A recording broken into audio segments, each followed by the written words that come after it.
¿Qué tal amigos? Estamos hoy en la compañía del doctor Mario Canessa, a quien le vamos a estar haciendo una pequeña entrevista respecto a los temas o lo que está aconteciendo hoy en día en el fútbol ecuatoriano, la crisis que está atravesando. Y es precisamente ahí donde va enfocada nuestra primera pregunta.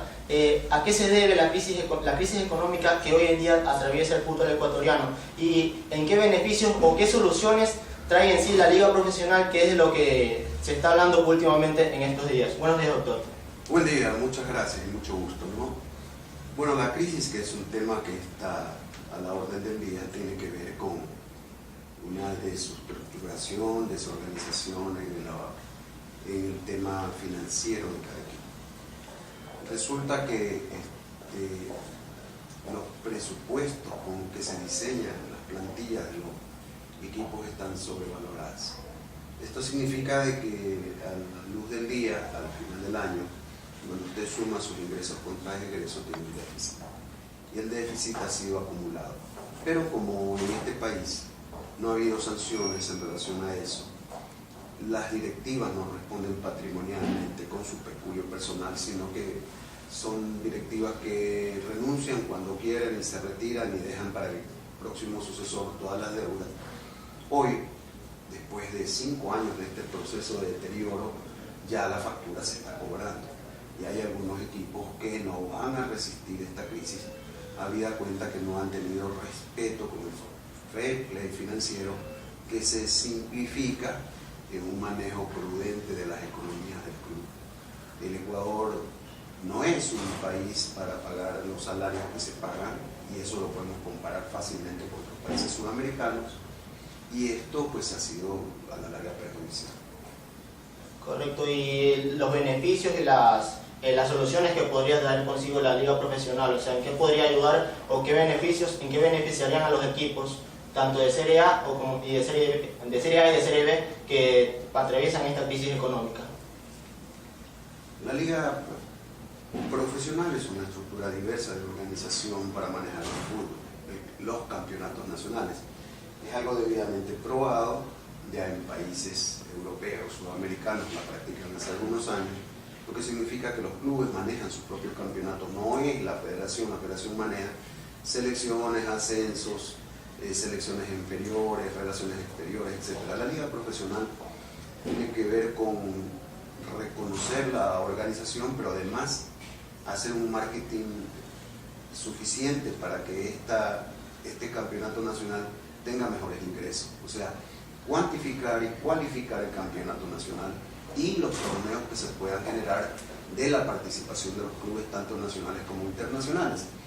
Yo creo que está subvaluado el valor de un campeonato ecuatoriano comparándolo con otros países.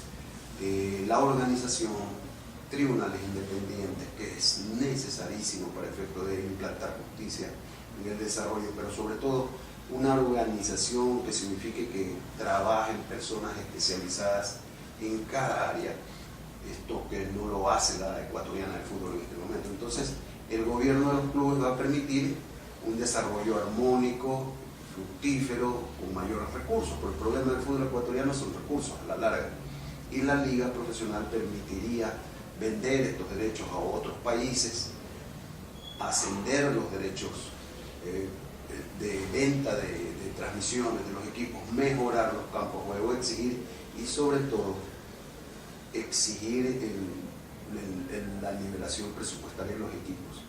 La liga profesional no puede arrancar con esta liabilidad que existe en el manejo de las cuentas.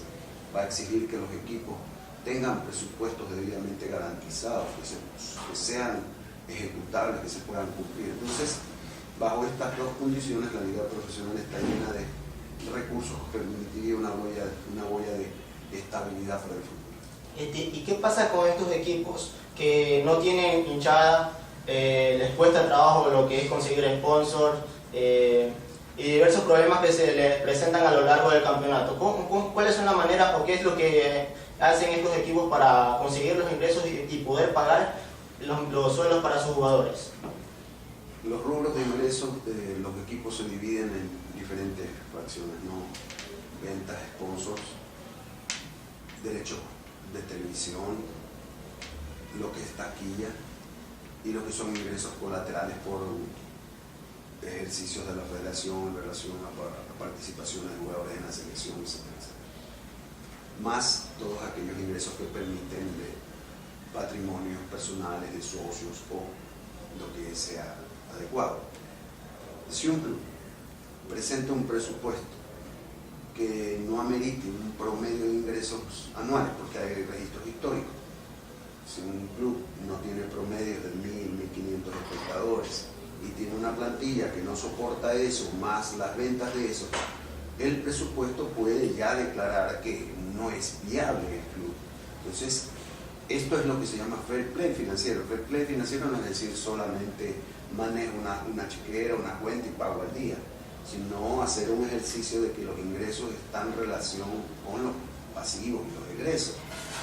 Entonces, esa es una de las maneras de control que pueda presentar la nueva organización.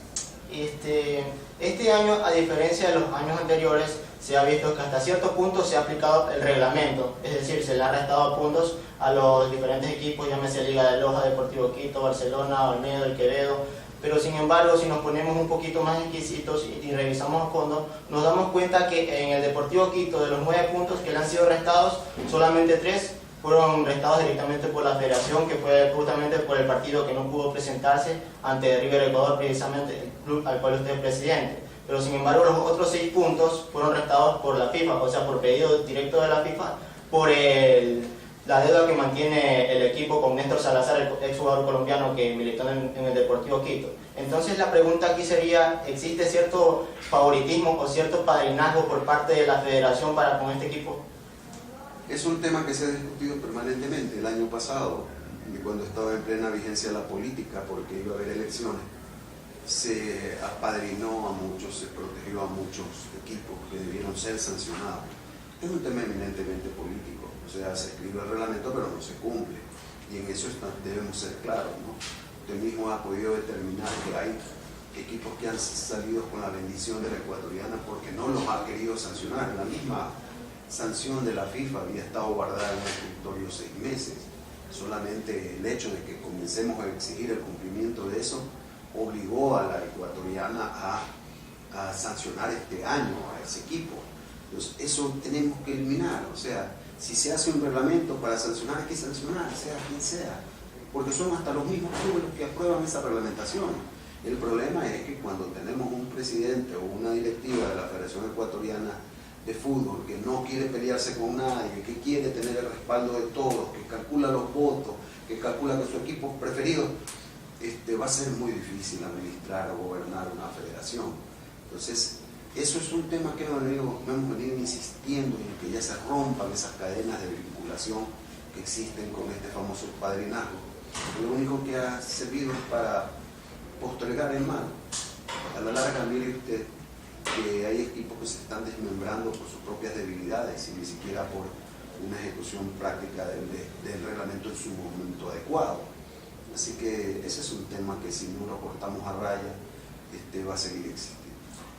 Bueno, ya para cerrar un poquito esta entrevista y como quien dice, para ya sacarme esta espinita que la vengo teniendo ya desde hace un año atrás, justamente en el tiempo que yo estuve laborando en un medio de comunicación, tuve la oportunidad de hacer programa con Dusan Draskovic, y con él justamente siempre teníamos este inconveniente, o siempre teníamos esta discusión al aire, de que él me decía de que el Ecuador, en el fútbol ecuatoriano, estaba en capacidad y tenía el nivel suficiente como para hacer, en la Serie A, jugar a 16 equipos. Entonces, desde su punto de vista y viendo el nivel o la crisis económica que está atravesando nuestro campeonato, ¿cree que estamos en capacidad para jugar a 16 equipos en la Serie A? No, no es el momento.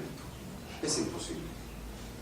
Dusan tal vez hablará sobre la gran cantidad de materia prima que existe acá, jugadores que pueden completar equipos, pero la administración, los recursos, las estructuras no dan para 16 equipos. Yo creo que hay que prepararse para que de aquí a 3 años, por ejemplo, se puedan ir sumando equipos para tener una sola categoría, que sea la categoría de honor, la primera, y la otra será la de ascenso. Solamente así, que permita de que estos equipos que vayan a ascender vayan creando una estructura necesaria, o se vaya creando la estructura y los recursos necesarios para que puedan estar habilitados para final. Pues si me pregunta si este es el momento, no, imposible.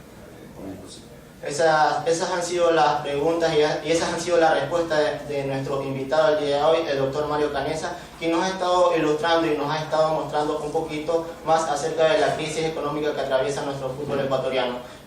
¿Algunas palabras que quiera decir ya para finalizar esto? No, agradecer y felicitar, pues el ITV pues, es una institución que sirve, que genera periodismo deportivo.